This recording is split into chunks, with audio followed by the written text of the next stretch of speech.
एक सुकलेली भाकरही जिथे नशिबात नव्हती अशा झोपडीत राहणारा तो दरिद्री ब्राह्मण आणि साऱ्या ब्रह्मांडाचा नायक असलेला त्याचा सखा, हातामध्ये केवळ फाटके वस्त्र आणि त्यामध्ये बांधलेली मूठभर पोहे घेऊन निघालेला एक भक्त, ज्याला हे सुद्धा माहीत नव्हते की त्याचे हे साधे पाऊल एका महान चमत्काराची नांदी ठरणार आहे.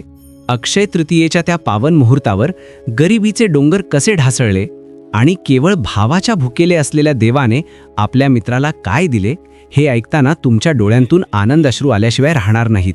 अक्षय तृतीया हा केवळ सोने खरेदीचा दिवस नसून तो श्रद्धेचा आणि अथांग भक्तीचा अक्षय ठेवा देणारा दिवस आहे.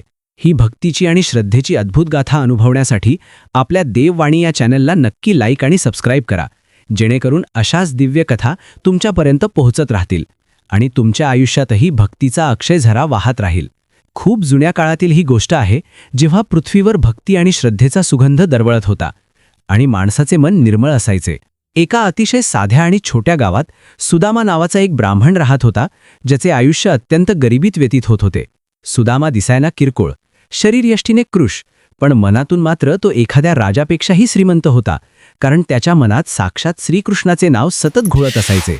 सुदामाची पत्नी सुशीला ही सुद्धा अत्यंत सात्विक आणि सुशिक स्त्री होती. त्यांच्या घराची अवस्था अशी होती की पावसाळ्यात छतातून पाणी गळायचे आणि उन्हाळ्यात ऊन थेट अंगावर पडायचे. अनेकदा असे व्हायचे की घरामध्ये खायला अन्नाचा एक कणही नसायचा आणि सुदामाच्या लहान मुलांना रिकाम्या पोटीत झोपावे लागायचे. पण सुदामा कधीही देवाला दोष द्यायचा नाही. उलट तो म्हणायचा की जे देवाने दिले आहे त्यातच आनंद मानला पाहिजे. एके दिवशी सुशीला अतिशय व्याकुळ झाली, कारण तिच्या मुलांच्या डोळ्यांतील भूक तिला पाहवत नव्हती आणि तिने सुदामाला विचारले की स्वामी, तुमचे सखा तर द्वारकेचे अधिपती आहेत आणि ते संपूर्ण जगाचे पालनपोषण करतात, मग तुम्ही एकदा त्यांना भेटायला का जात नाही? सुदामाला सुरुवातीला संकोच वाटला, कारण त्याला वाटले की इतक्या वर्षांनी मी माझ्या मित्राकडे काही मागण्यासाठी कसा जाऊ. पण सुशीलाने आग्रह धरला की तुम्ही काही मागण्यासाठी जाऊ नका, तर फक्त आपल्या सख्याची भेट घेण्यासाठी तरी जा. योगायोगाने तो दिवस अक्षय तृतीयेचा होता आणि हे ऐकून सुदामाच्या मनात एक नवी आशा निर्माण झाली, कारण अक्षय तृतीया हा दिवस अत्यंत पवित्र मानला जातो. याच दिवशी भगवान विष्णूंचा 6वा अवतार मानले जाणारे भगवान परशुराम यांचा जन्म झाला होता, ज्यांनी या पृथ्वीला नराधमांपासून मुक्त केले होते. आणि अक्षय तृतीया म्हणजे असा दिवस ज्या दिवशी केलेले कोणतेही दान किंवा भक्ती कधीच संपत नाही, ती अक्षय राहते. सुदामाने ठरवले की आता आपण द्वारकेला जायचे आणि कृष्णाला भेटायचे, पण रिकाम्या हाताने मित्राच्या घरी जाणे त्याला योग्य वाटले नाही. सुशीलाने शेजारच्या घरातून मागून आणलेले मूठभर पोहे एका फाटलेल्या वस्त्राच्या तुकड्यात बांधले आणि ती छोटीशी पुरचुंडी सुदामाच्या हातात दिली.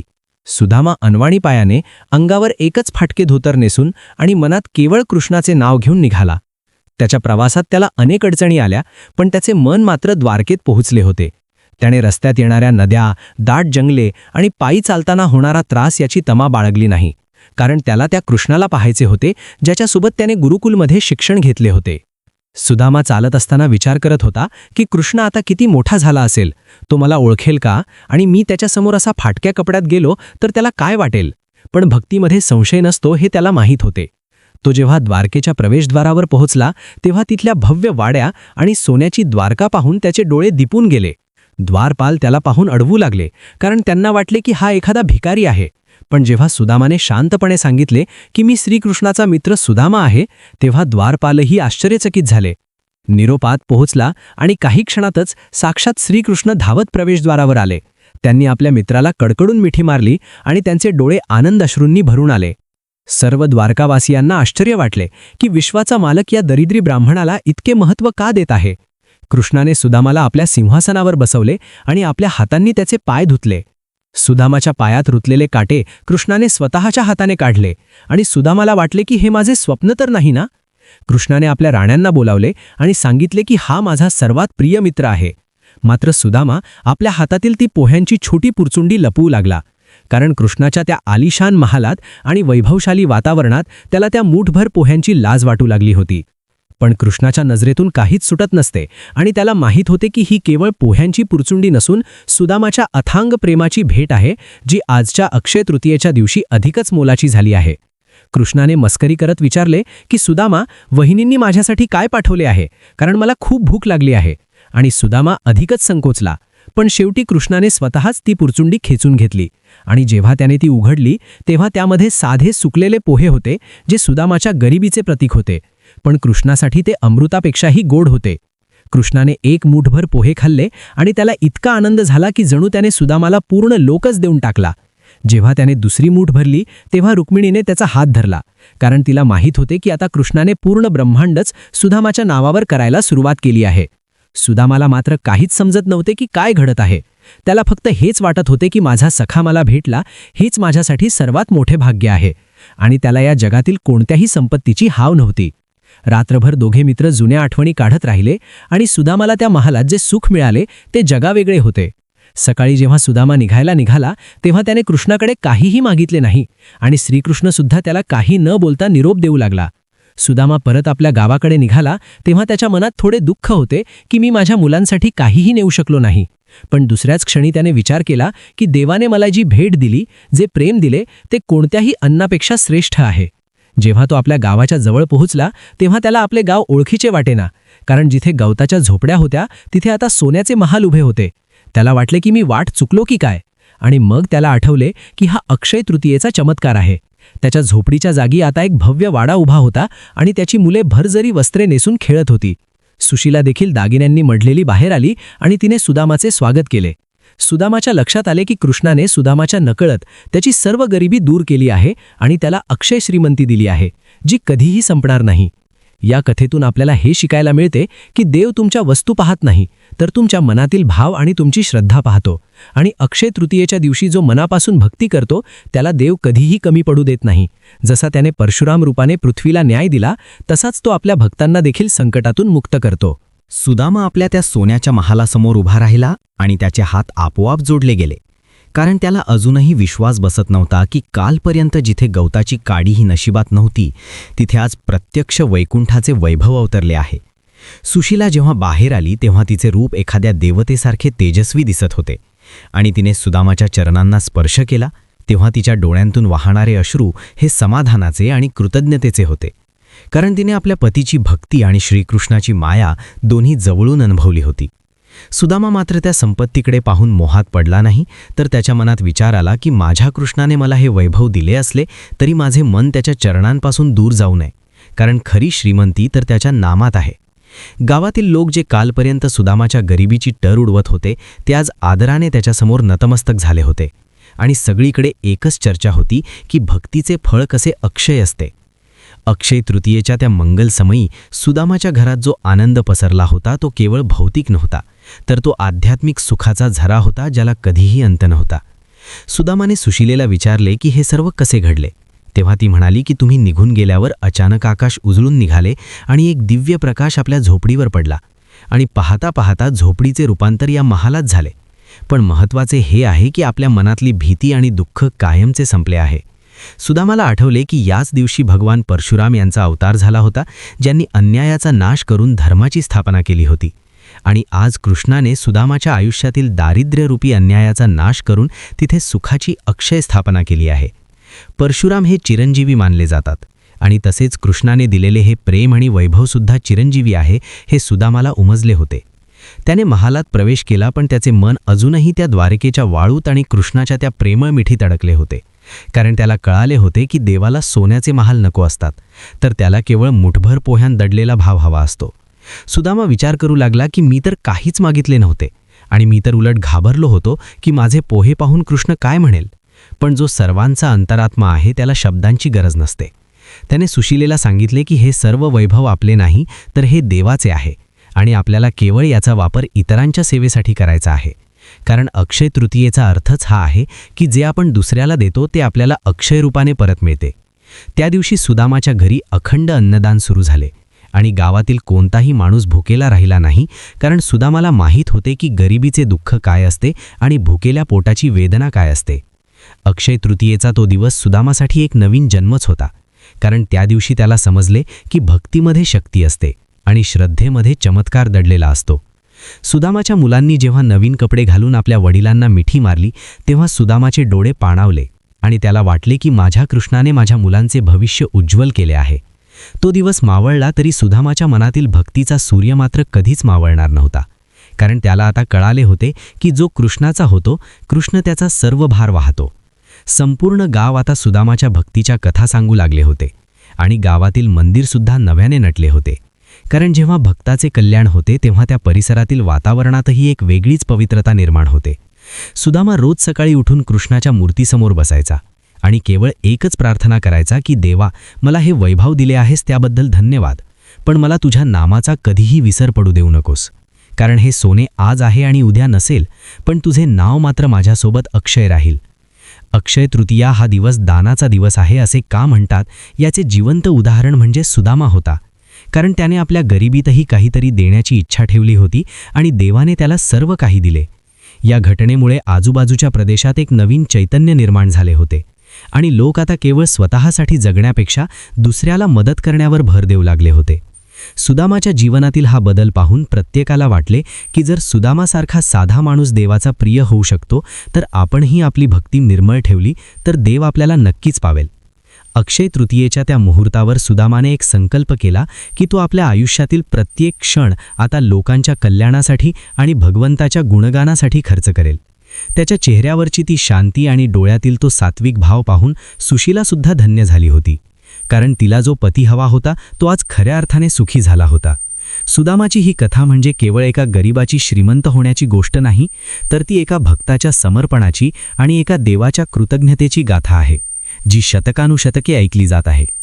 परशुरामाच्या पराक्रमाची आठवण आणि कृष्णाच्या प्रेमाची साक्ष देणारा हा दिवस आजही आपल्या सर्वांना हेच सांगतो की आयुष्यात संकट कितीही मोठी असली तरी जर तुमची श्रद्धा अढळ असेल तर तुमचे भविष्य अक्षय सुखाचे असू शकते. सुदामाच्या त्या महालाच्या खिडकीतून जेव्हा चंद्र दिसू लागला तेव्हा सुदामाला वाटले की जणू कृष्ण तिथून त्याच्याकडे पाहून हसत आहे आणि त्याला सांगत आहे की सुदामा, तू मला पोहे दिले आणि मी तुला हे सर्व दिले, कारण आपल्या मैत्रीमध्ये व्यवहार नव्हता तर केवळ प्रेम होते. सुदामाने आपली मान झुकवली आणि शांतपणे डोळे मिटले, कारण आता त्याला कळाले होते की जगण्याचा खरा अर्थ काय आहे आणि देवाला काय अपेक्षित आहे. रात्रीच्या त्या शांत प्रहरी सुदामाच्या महालातून फक्त एकच आवाज येत होता आणि तो म्हणजे ओम नमो भगवते वासुदेवाय या मंत्राचा, जो मंत्र आता त्या घराचा आणि त्या गावाचा आधार बनला होता. अशा प्रकारे अक्षय तृतीयेचा तो उत्सव सुदामाच्या आयुष्यात एक मोठी क्रांती घेऊन आला होता आणि भक्तीचा हा प्रवाह आता थांबणारा नव्हता, तर तो अधिक वेगाने वाहणार होता. कारण जिथे विश्वास असतो तिथेच ईश्वराचा निवास असतो. पहाटेचा समय होता आणि सुदामाच्या त्या नवीन सोन्याच्या वाड्यात सगळीकडे एक वेगळाच सुवास दरवळत होता. जो सुवास केवळ फुलांचा नव्हता, तर तो साक्षात भगवंताच्या वास्तव्याचा होता. कारण जिथे भक्ती असते तिथे ईश्वर स्वतःहून येतो.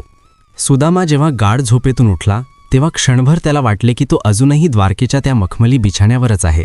पण जेव्हा त्याने डोळे उघडले तेव्हा त्याला आपले गाव आणि घराचा तो भव्य कोपरा दिसला, जिथे कधी काळी त्याने आपल्या गरिबीचे अत्यंत कठीण दिवस काढले होते आणि प्रत्येक भाकरीसाठी संघर्ष केला होता.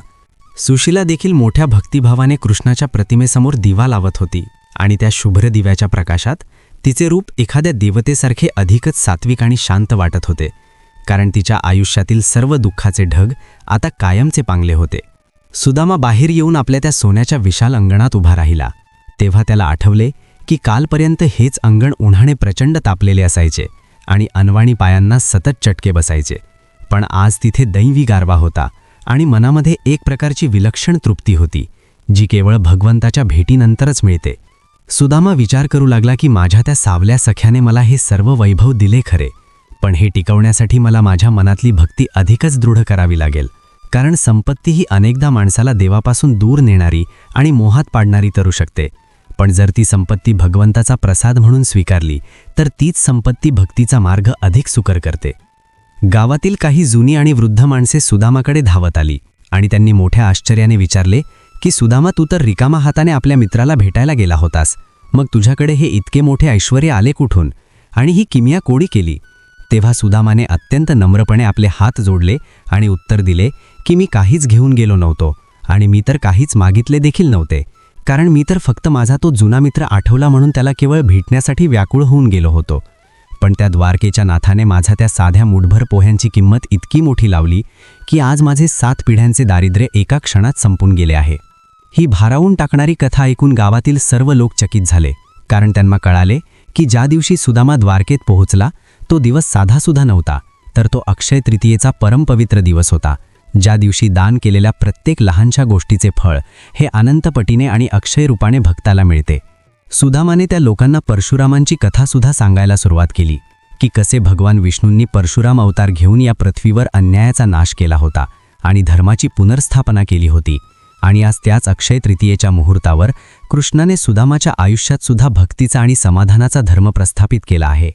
सुदामा सर्वांना सांगत होता की खरी भक्ती म्हणजे केवळ देवाचे नाव तोंडात असणे नव्हे, तर समोरच्या प्रत्येक व्यक्तीच्या रूपात देवाला पाहणे होय. आणि म्हणूनच जेव्हा मी कृष्णाला भेटलो तेव्हा मला त्याच्या जगाचा मालक दिसला नाही, तर माझा तो लहानपणीचा सखा दिसला, ज्याच्यासोबत मी गुरुकुलमध्ये आनंदाने खेळलो होतो आणि झाडावर चढून फळे तोडली होती. सुदामाच्या डोळ्यात पुन्हा एकदा ते जुने दिवस तरळले, जेव्हा सांदीपणी ऋषींच्या आश्रमात ते दोघे एकत्र राहून ज्ञान घेत असत आणि लाकडे वेचण्यासाठी घनदाट जंगलात जायचे. तिथेही कृष्णाने सुदामाची नेहमी काळजी घेतली होती. सुदामा सांगत होता की कृष्णाने जेव्हा माझ्या फाटलेल्या कपड्यातील त्या पोह्यांची पहिली मूठ घेतली तेव्हा त्याला त्या पोह्यांची चव किंवा गुणवत्ता दिसली नाही, तर त्याला त्यामागे असलेली माझी गरिबी आणि माझे अथांग प्रेम जाणवले. कारण देवाला नैवेद्य काय दाखवता यापेक्षा तो किती भावपूर्ण अंतःकरणाने दाखवता याला जास्त महत्त्व असते. सुशीलासुद्धा जवळ येऊन उभी राहिली आणि तिने गावकऱ्यांना सांगितले की जेव्हा स्वामी द्वारकेला गेले होते तेव्हा घरात अन्नाचा एक दाणाही उरला नव्हता आणि मुले भुकेने व्याकुळ होती.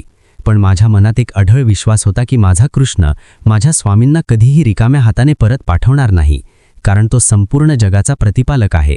गावातील सर्व स्त्रिया सुशीलाच्या पाया पडू लागल्या, कारण त्यांना कळाले होते की एका महान भक्ताची पत्नी असणे हे किती मोठ्या सौभाग्याचे लक्षण आहे आणि सुशीलाने दाखवलेला संयम हा खरोखरच वंदनीय होता.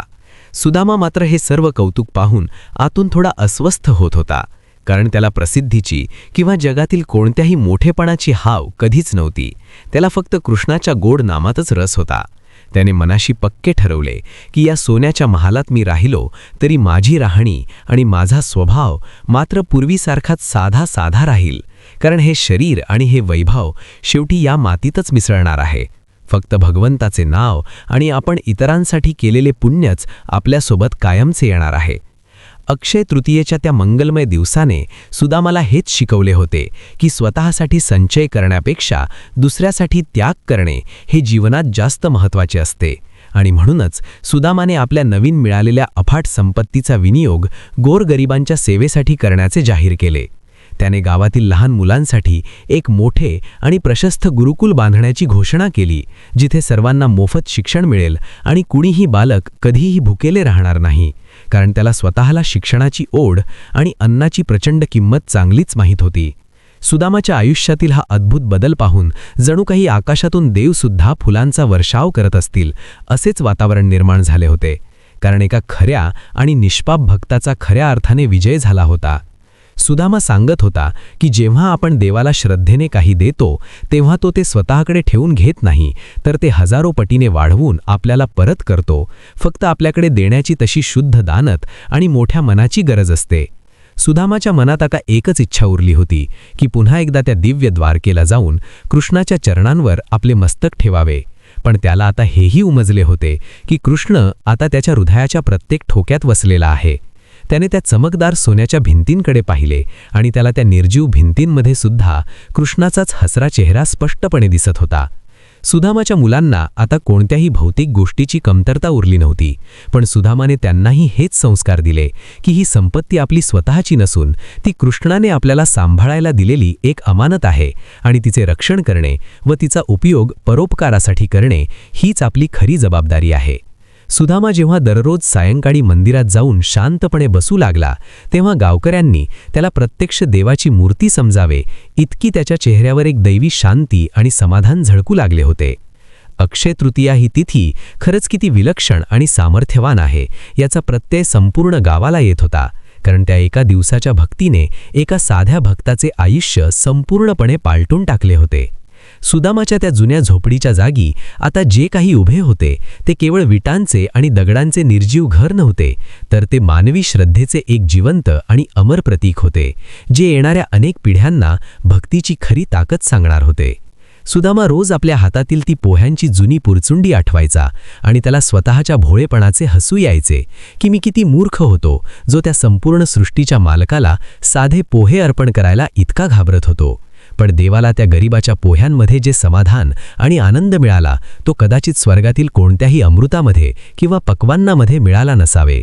सुदामाच्या भक्तीचा हा निर्मळ प्रवाह आता केवळ त्या गावात मर्यादित राहिला नव्हता, तर तो आसपासच्या अनेक राज्यांमध्ये सुद्धा वाऱ्यासारखा पसरला होता.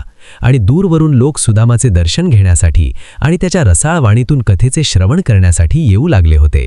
पण सुदामा मात्र नेहमी एका शांत कोपऱ्यात बसून केवळ कृष्णाच्या ध्यानात मग्न असायचा. त्याला जेव्हा कोणी विचारले जाई की आता तुला अजून काय हवे आहे, तेव्हा तो अत्यंत प्रेमळपणे म्हणायचा की मला फक्त माझ्या कृष्णाचे अखंड प्रेम आणि त्याची अविरत सेवा हवी आहे. बाकी हे सोन्याचे वैभव माझ्यासाठी केवळ माती समान आहेत, कारण खरी श्रीमंती तर नामस्मरणात दडलेली आहे. अशा प्रकारे सुदामाच्या आयुष्यात अक्षय तृतीयेचा हा महान चमत्कार केवळ एकदाच घडला नाही, तर त्याच्या मनामध्ये आता दररोज अक्षय तृतीया साजरी होऊ लागली होती. कारण त्याचे आंतरिक समाधान आता अक्षय झाले होते आणि त्याचे सर्व दुःख कायमचे जळून खाक झाले होते. सुदामा नेहमी एकच गोष्ट आवर्जून सांगायचा की माणसाने आयुष्यात कितीही मोठे आणि श्रीमंत व्हावे, पण आपली मुळे आणि आपली गरिबी कधीच विसरू नये. कारण जेव्हा आपण खालून वर जातो तेव्हाच आपल्याला उंचावर गेल्यावर जमिनीची खरी किंमत आणि महत्त्व कळते. कृष्णाने सुदामाला दिलेली ही अनोखी भेट केवळ भौतिक संपत्तीची नसून ती आत्मिक शांतीची आणि समाधानाची सर्वोत्तम भेट होती, जिची तुलना जगातील कोणत्याही मौल्यवान गोष्टीशी होऊ शकत नाही. अक्षय तृतीया ही तिथी म्हणूनच भारतीय संस्कृतीत अत्यंत महत्त्वाची मानली जाते, कारण या दिवशी मनापासून केलेली कोणतीही प्रार्थना ही थेट भगवंताच्या हृदयापर्यंत पोहोचते आणि तिचे फळ हे कधीही न संपणारे असते, हे सुदामाच्या जीवनाने जगाला दाखवून दिले होते. सुदामाच्या या महान कथेने हे सिद्ध केले होते की देव आणि भक्त यांच्यामध्ये गरीब आणि श्रीमंत असा कोणताही व्यावहारिक भेद नसतो. तिथे फक्त निस्वार्थ प्रेमाची आणि अटूट विश्वासाची भाषा चालते, जी सुदामाने अचूकपणे ओळखली होती. आणि म्हणूनच तो कृष्णाचा सर्वात लाडका सखा बनू शकला होता, ज्याच्या पायांची सेवा स्वतः देवाने केली होती. दिवसामागून दिवस जात होते आणि सुदामाच्या त्या सुवर्ण नगरीत भक्तीचा अथांग सागर उसळत होता. कारण सुदामाकडे आता केवळ संपत्ती नव्हती, तर त्या संपत्तीला भक्तीची जोड मिळाली होती. आणि म्हणूनच त्या गावातील प्रत्येक घर आता सुखी आणि समाधानी झाले होते. सुदामा रोज पहाटे ब्राह्ममुहूर्तावर उठून गावाजवळील पवित्र नदीवर स्नानासाठी जात असे. आणि तिथे जाताना त्याच्यासोबत सोन्याचे रथ किंवा घोडे नसायचे, तर तो आजही आपल्या जुन्या सवयीप्रमाणे अनवाणी पायाने आणि साध्या वस्त्रातच प्रवास करत असे. कारण त्याला हे चांगलेच ठाऊक होते की हे शरीर शेवटी मातीचे आहे आणि सोन्याच्या महालात राहून जर माणसाचा अहंकार वाढला तर तो देवापासून कायांचा दूर जातो. नदीच्या काठावर बसून जेव्हा तो सूर्याला अर्घ्य अर्पण करायचा तेव्हा त्याला त्या सूर्याच्या तेजात सुद्धा आपल्या कृष्णाचेच रूप दिसायचे आणि त्याचे मन आनंदाने भरून यायचे. सुदामाने आपल्या संपत्तीचा वापर करून गावात एक खूप मोठे अन्नछत्र सुरू केले होते, जिथे रोज शेकडो गोरगरीब आणि वाटसरू येऊन पोटभर जेवण करत असत. आणि सुदामा स्वतः आपल्या हातांनी त्या लोकांना वाढायचा, कारण त्याला कृष्णाने शिकवले होते की उपाशाला अन्न देणे हीच सर्वात मोठी पूजा आहे. एकदा एका वृद्धाने सुदामाला विचारले की तू इतका मोठा श्रीमंत झाला आहेस, मग तू स्वतः का राबतोस? तेव्हा सुदामा हसून म्हणाला की बाबा, ही संपत्ती माझी नाहीच आहे, ही तर त्या द्वारकेच्या मालकाची अमानत आहे आणि मी तर फक्त त्याचा एक छोटासा सेवक आहे, जो हे काम आनंदाने करत आहे. अक्षय तृतीयेचा तो महिमा सुदामाच्या रूपाने संपूर्ण जगाला कळत होता, कारण सुदामाच्या बोलण्यात आता एक वेगळीच धार आणि आध्यात्मिक खोली आली होती, जी ऐकण्यासाठी लांबून लोक जमा व्हायचे. सुदामा लोकांना सांगायचा की जसे परशुराम भगवानांनी पृथ्वीवरील दुष्ट प्रवृत्तींचा नाश करून सत्याची स्थापना केली, तसे आपणही आपल्या मनातील लोभ, मोह आणि मत्सर या शत्रूंना मारले पाहिजे, तरच आपल्याला खरा अक्षय आनंद मिळेल. सुदामाच्या त्या सोन्याच्या महालात आता अनेक विद्वान पंडित आणि साधू संत येऊ लागले होते आणि तिथे अखंड हरिनाम सप्ताह आणि प्रवचने सुरू झाली होती, ज्यामुळे संपूर्ण वातावरणात एक चैतन्य निर्माण झाले होते. सुशीला देखील आपल्या पतीच्या या कार्यात पूर्णपणे सहभागी होती आणि तिने गावातील महिलांना एकत्र करून त्यांना श्रद्धेचे आणि पातिव्रत्याचे महत्त्व समजावून सांगायला सुरुवात केली होती. सुदामाच्या मुलांच्या शिक्षणाची सोय त्याने अशा प्रकारे केली होती की त्यांना केवळ पुस्तकी ज्ञान नाही, तर व्यावहारिक आणि आध्यात्मिक ज्ञानसुद्धा मिळेल, जेणेकरून ते भविष्यात एक चांगले नागरिक बनतील. सुदामा रोज संध्याकाळी मंदिरात जाऊन बसला की तिथे तो कृष्ण कथेचे वाचन करायचा आणि ती कथा ऐकताना लोकांच्या डोळ्यातून घळाघळा पाणी व्हायचे, कारण सुदामा जेव्हा कृष्णाचे नाव घ्यायचा तेव्हा त्या नावात एक अशी ओढ हसायची जी थेट हृदयाला भिडायची. सुदामा सांगत असे की ज्या दिवशी मी कृष्णाला ते मुठभर पोहे दिले होते त्या दिवशी माझ्या मनात एक भीती होती की तो मला हसेल, पण कृष्णाने त्या पोह्यांचा स्वीकार अशा प्रकारे केला जणू काही मी त्याला जगातील सर्वात महागडी भेट दिली आहे. आणि हेच भक्तीचे सर्वात मोठे रहस्य आहे की देवाला तुमच्या वस्तूची किंमत नाही तर तुमच्या मनातल्या त्या लहानशा भावाची ओढ हवी असते. सुदामाच्या गावात आता कोणीही दुःखी नव्हते आणि तिथल्या जमिनीवर सुद्धा आता सोन्यासारखे पीक येऊ लागले होते. कारण जेव्हा गावाचा प्रमुख किंवा मोठा माणूस सात्विक असतो तेव्हा निसर्गसुद्धा आपली कृपा त्या भूमीवर अखंडपणे वर्षावत असतो. अक्षय तृतीयेच्या त्या मुहूर्तावर सुदामाने एक नियम केला होता की जो कोणी गरजू त्याच्या दारात येईल त्याला तो कधीही रिकाम्या हाताने पाठवणार नाही. आणि हे दान करताना तो कधीही स्वतःच्या नावाची पाटी लावत नसे, तर तो म्हणायचा की हे सर्व कृष्णाचे आहे आणि तोच देणारा आहे.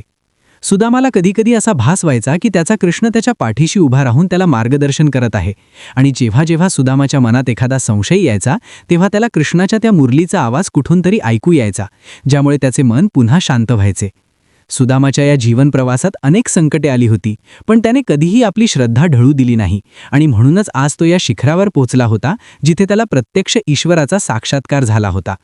अक्षय तृतीया ही तिथी का महत्त्वाची आहे हे सांगताना सुदामा म्हणायचा की याच दिवशी सरस्वती देवीचा जन्म झाला होता आणि याच दिवशी वेदव्यास ऋषींनी महाभारताचे लेखन सुरू केले होते.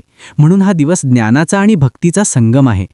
सुदामाच्या महालातील प्रत्येक खांब आणि प्रत्येक कोपरा हा कृष्णाच्या भक्तीने नाहून निघाला होता आणि तिथे येणाऱ्या प्रत्येकाला एक वेगळीच शांती अनुभवायला मिळत असे. सुदामाच्या मनात आता एकच संकल्प होता की आयुष्याच्या शेवटच्या श्वासापर्यंत त्याने फक्त नामस्मरण करत राहावे आणि त्याने आपल्या संपत्तीचा एकही हिस्सा स्वतःसाठी न ठेवता तो सर्व भगवंताच्या कार्यासाठी अर्पण केला होता. गावातील लोक आता सुदामाला आपला गुरु मानू लागले होते, पण सुदामा मात्र अत्यंत नम्रपणे सांगायचा की मी तुमचा भाऊ आहे आणि आपण सर्व त्या एकाच परमेश्वराची लेकरे आहोत. अशा प्रकारे सुदामाच्या रूपाने भक्तीचा एक जिवंत आदर्श लोकांसमोर उभा होता, जो आजच्या काळात सुद्धा तितकाच प्रेरणादायी आहे. सुदामाची ही श्रीमंती अक्षय होती, कारण ती संपत्तीवरून आली नव्हती तर ती त्याच्या आत्म्यातून आणि त्याच्या कर्मातून निर्माण झाली होती, जी कधीही चोरली जाऊ शकत नव्हती किंवा कधीही संपणार नव्हती. अक्षय तृतीयेचा तो उत्सव आता त्या गावात दरवर्षी मोठ्या उत्साहात साजरा होऊ लागला होता आणि सुदामा स्वतः त्या उत्सवाचे नियोजन करत असे, जेणेकरून जास्तीत जास्त लोकांना भक्तीचा लाभ घेता येईल. सुदामाच्या आयुष्यातील हा भाग आपल्याला हेच शिकवतो की जेव्हा आपल्याकडे संपत्ती येते तेव्हा त्याबरोबर अनेक मोफलेपणी येतात, पण जर आपल्या मनात भक्तीचा अंगीभार असेल तर आपल्या संपत्तीचा उपयोग आपण भगवंताच्या कार्यासाठी करू शकतो आणि आध्यात्मिकरित्या उन्नती करू शकतो. सुदामाच्या आयुष्यातील हा भाग आपल्याला हेच शिकवतो की खरी श्रीमंती फक्त संपत्तीत नसते, तर ती आपल्या अंतःकरणाच्या श्रीमंतीत असते, जी कधीही कुणाला कमी पडू शकत नाही. काही येते तेव्हा ते टिकवण्यासाठी नम्रता आणि दातृत्व खूप आवश्यक असते, अन्यथा लक्ष्मी चंचल असते. पण जर ती कृष्णाच्या चरणांशी असेल तर ती कायमची स्थिर राहते. सुदामाच्या डोळ्यांतील ती चमक आणि त्याच्या चेहऱ्यावरचे ते हास्य पाहून प्रत्येकाला असे वाटायचे की जणू काही साक्षात श्रीकृष्णच सुदामाच्या रूपात वावरत आहे. सुदामाने आपल्या आयुष्यात कधीही कोणाचे वाईट चिंतले नाही आणि नेहमी सर्वांच्या कल्याणाची प्रार्थना केली. म्हणूनच आज त्याचे घर सोल्याचे झाले होते, पण त्या सोन्यापेक्षाही त्याचे हृदय जास्त मौल्यवान होते, हे कृष्णाला चांगलेच ठाऊक होते. सुदामाचा हा प्रवास आता एका अशा वळणावर आला होता जिथे त्याला जगातील सर्व सुखांचा उपभोग घेता येत होता, पण त्याने मात्र त्या सुखाचा त्याग करून केवळ सेवेचा मार्ग निवडला होता, जो मार्ग त्याला थेट वैकुंठाच्या दिशेने घेऊन जाणार होता. अक्षय तृतीयेच्या त्या पवित्र मुहूर्तावर सुदामाने आपल्या सर्व गावकऱ्यांना एकत्र केले आणि सांगितले की खरी अक्षय तृतीया तेव्हाच साजरी होईल जेव्हा आपल्या मनातील द्वेष संपेल आणि आपण एकमेकांची प्रेमाने वागू लागू. सुदामाच्या त्या बोलण्याने लोकांचे हृदय परिवर्तन झाले आणि संपूर्ण गाव एका कुटुंबासारखे राहू लागले, जिथे कोणीही गरीब नव्हते आणि कोणीही श्रीमंत नव्हते, कारण सर्वांच्या मनात फक्त कृष्ण होता. सुदामाची ही कथा म्हणजे मानवी मूल्यांची आणि ईश्वरी प्रेमाची एक अथांग गाथा आहे, जी ऐकताना मन प्रसन्न होते आणि जीवनाकडे पाहण्याचा दृष्टिकोन बदलतो. हळूहळू काळ पुढे सरकत होता आणि सुदामाच्या आयुष्याची सांज आता अधिक जवळ येऊ लागली होती. पण ही सांज अंधाराची नसून ती भगवंताच्या भेटीच्या प्रकाशाने उजळलेली होती. कारण ज्याच्या आयुष्यात एकदा अक्षय तृतीयेचा चमत्कार घडतो त्याचं जीवन केवळ या जगापुरते मर्यादित राहत नाही, तर ते अनंत काळासाठी उजळून निघते. सुदामा आपल्या सोन्याच्या महालाच्या गच्चीवर बसून त्या मावळणाऱ्या सूर्याकडे पाहत होता आणि त्याच्या मनात विचारांचे काहूर माजले होते की हे जे काही मला मिळाले आहे ते खरंच माझे आहे का, की हा केवळ माझ्या कृष्णाने मांडलेला मायेचा खेळ आहे ज्यामध्ये त्याने मला एक सुंदर भूमिका दिली आहे. त्याला त्या दिवशीचा तो प्रसंग आठवला जेव्हा तो द्वारकेच्या राजवाड्यात त्या मखमली गादीवर बसला होता आणि साक्षात जगाचा मालक त्याचे पाय धुवत होता. तेव्हा सुदामाला वाटले होते की हे सुख क्षणभंगूर असेल, पण आज इतकी वर्षे उलटली तरी त्या सुखाचा सुगंध त्याच्या मनातून थोडाही कमी झाला नव्हता, उलट तो अधिकच वाढत गेला होता. सुदामा खाली उतरला आणि त्याने आपल्या जुन्या झोपडीच्या जागी बांधलेल्या त्या भव्य मंदिराकडे प्रयाण केले, जिथे त्याने कृष्णाची एक अतिशय सुंदर मूर्ती स्थापन केली होती, जी मूर्ती पाहताच माणसाच्या मनातली सर्व दुःखे एका क्षणात विरून जात असत. मंदिराच्या पायरीवर बसलेला तो जुना शेजारी आनंदराव, जो आता खूप वृद्ध झाला होता, त्याने सुदामाला पाहिले आणि मोठ्या आदराने त्याला नमस्कार केला. तेव्हा सुदामा त्याच्या शेजारी खाली जमिनीवरच बसला आणि त्याच्याशी गप्पा मारू लागला, कारण सुदामाच्या मनात कधीही मोठेपणाचा गर्व शिवला नव्हता. सुदामा आनंदरावला सांगू लागला की बाबा, हे जे सोने आणि हिरे आपण पाहतो आहोत ते सर्व नश्वर आहे, पण अक्षय तृतीयेच्या दिवशी जे पुण्य आपण कमावतो ते मात्र कधीही संपत नाही, कारण अक्षय म्हणजे ज्याचा कधीही क्षय होत नाही. आणि आज मला समजले आहे की खरी अक्षय श्रीमंती ही पैशात नसून ती एकमेकांबद्दल असलेल्या प्रेमात आणि भक्तीमध्ये दडलेली आहे. सुदामा पुढे म्हणाला की जेव्हा भगवान परशुरामांचा जन्म झाला होता तेव्हा त्यांनी अन्यायाचा नाश करण्यासाठी शस्त्र उचलले होते, पण आजच्या या युगात आपल्याला आपल्या मनातील स्वार्थ आणि अहंकाराचा नाश करण्यासाठी भक्तीचे शस्त्र उचलावे लागेल, तरच आपण खऱ्या अर्थाने सुखी होऊ शकू. सुदामाच्या शब्दांत एक अशी जादू होती की मंदिराच्या आवारात जमा झालेले सर्व लोक स्तब्ध होऊन त्याचे बोलणे ऐकत होते, कारण त्या प्रत्येक शब्दामागे सुदामाचा अनुभव आणि त्याची तपश्चर्या उभी होती. सुशीला देखील तिथे आली आणि तिने सुदामाला विचारले की स्वामी, आता आपल्याला अजून काय हवे आहे. तेव्हा सुदामा हसून म्हणाला की सुशीला, मला आता फक्त माझ्या कृष्णाची ती जुनी आणि फाटलेली पुरचुंडी हवी आहे, ज्यामध्ये मी ते मूठभर पोहे घेऊन गेलो होतो, कारण त्या पोह्यांची जी चव होती ती मला या महालातल्या कोणत्याही पक्वान्नामध्ये मिळाली नाही. सुशीलाच्या डोळ्यात पाणी आले, कारण तिला माहीत होते की सुदामाचे मन आजही त्या साध्या आणि निर्मळ जगातच रमलेले आहे, जिथे फक्त भक्ती होती आणि कोणत्याही भौतिक सुखाचा लवलेश नव्हता. सुदामाने त्या दिवशी गावातल्या सर्व लहान मुलांना एकत्र केले आणि त्यांना अक्षय तृतीयेचे महत्त्व सांगताना म्हटले की मुलांनो, तुम्ही आयुष्यात खूप मोठे व्हा, पण कधीही आपल्या गरिबीचा विसर पडू देऊ नका.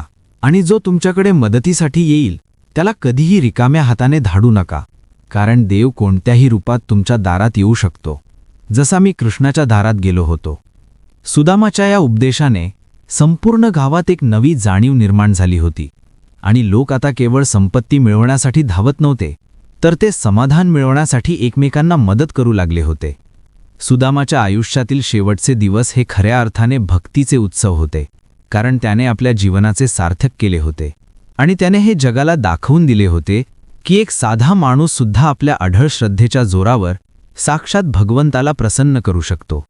त्या रात्री सुदामाला एक स्वप्न पडले, ज्यामध्ये कृष्ण त्याला सांगत होता की सुदामा, तुझे काम आता पूर्ण झाले आहे आणि आता तुला माझ्याकडे परत येण्याची वेळ आली आहे, कारण तुझे हे प्रेम आणि तुझी ही भक्ती आता या जगासाठी एक अक्षय वारसा बनली आहे.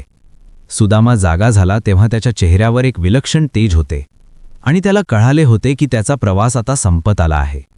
त्याने सुशीलेला बोलावले आणि सांगितले की तू काळजी करू नकोस, कारण कृष्ण नेहमी तुझ्या पाठीशी असेल आणि हे वैभव लोकांच्या सेवेसाठी वापरत राहा. सुदामाने आपले डोळे मिटले आणि शांतपणे कृष्णाचे नाव घ्यायला सुरुवात केली आणि पाहता पाहता त्याचे प्राण त्या दिव्य प्रकाशात विलीन झाले. पण जाताना तो या जगाला एक असा संदेश देऊन गेला की जो आजही अक्षय तृतीयेच्या निमित्ताने प्रत्येक भक्ताच्या हृदयात जिवंत आहे. सुदामाच्या मृत्यूनंतरही त्याचे नाव कधीच पुसले गेले नाही, कारण त्याने कमावलेली श्रीमंती ही सोन्याची नव्हती, तर ती भक्तीची होती, जी कधीही नष्ट होऊ शकत नाही. आजही जेव्हा अक्षय तृतीया येते तेव्हा लोक सुदामाची आणि कृष्णाची ही गाथा मोठ्या आनंदाने गातात, कारण ही गाथा आपल्याला आठवण करून देते की देव भावाचा भुकेला असतो आणि जो त्याला मुठभर पोहेसुद्धा प्रेमाने देतो त्याला देव आपले संपूर्ण जग अर्पण करायला तयार असतो. सुदामाच्या त्या गावात आजही असे मानले जाते की जो कोणी अक्षय तृतीयेच्या दिवशी गरिबाला दान देतो त्याच्या घरी साक्षात लक्ष्मीचा निवास होतो आणि श्रीकृष्णाचा आशीर्वाद त्याला कायम लाभतो. परशुरामांचा पराक्रम आणि सुदामाची भक्ती यांचा हा संगम म्हणजे अक्षय तृतीया आहे, जी आपल्याला जगण्याची नवी दिशा देते आणि आपल्या मनातील अंधार दूर करते. सुदामाच्या या कथेने आपल्याला हेच शिकवले की जीवन हे क्षणभंगूर आहे, पण आपण केलेली सत्कर्मे मात्र अक्षय राहतात आणि तीच आपली खरी ओळख बनतात. सुदामाच्या त्या सोन्याच्या महालाचे रूपांतर एका मोठ्या धर्मशाळेत झाले, जिथे आजही अनेक साधू आणि भक्त येऊन विसावा घेतात आणि कृष्णाचे गुणगान गातात. सुदामा आणि कृष्णाची ही मैत्री जगातील सर्वात श्रेष्ठ मैत्री मानली जाते, कारण त्यामध्ये कोणताही व्यवहार नव्हता, तर केवळ आणि केवळ निस्वार्थ प्रेम होते, जे प्रेम आजच्या युगातही आपल्याला शोधून सापडणार नाही. अक्षय तृतीयेचा हा महिमा असाच वर्षानुवर्षे गायला जाईल आणि सुदामाची ही कथा भक्तांच्या मनात श्रद्धेचा दिवा सतत तेवत ठेवेल, कारण भक्तीमध्ये जे सामर्थ्य आहे ते जगातील कोणत्याही शस्त्रात किंवा संपत्तीत नाही. सुदामा गेला तरी त्याची भक्ती आजही आपल्या सर्वांच्या मनात जिवंत आहे आणि ती आपल्याला नेहमीच योग्य मार्गावर चालण्याची प्रेरणा देत राहील, कारण सत्य आणि प्रेम हेच जीवनाचे अंतिम ध्येय आहे. सुदामाच्या या प्रवासाचे समापन जरी झाले असले तरी त्याने निर्माण केलेल्या भक्तीचा हा अक्षय झरा कधीही आटणार नाही. तो असाच वाहत राहील आणि तहानलेल्या मनांना शांती देत राहील. या कथेच्या माध्यमातून आपण सुदामाच्या अथांग भक्तीचा आणि अक्षय तृतीयेच्या महिमा अनुभवला आहे. भक्तीचा हा भाव तुमच्याही हृदयात सदैव अक्षय राहो, हीच ईश्वराकडे प्रार्थना. आपल्या देववाणी चॅनलच्या माध्यमातून आपण अशाच प्राचीन आणि बोधप्रद कथा ऐकत राहणार आहोत, ज्यामुळे आपल्या संस्कृतीचा हा अनमोल ठेवा जपला जाईल.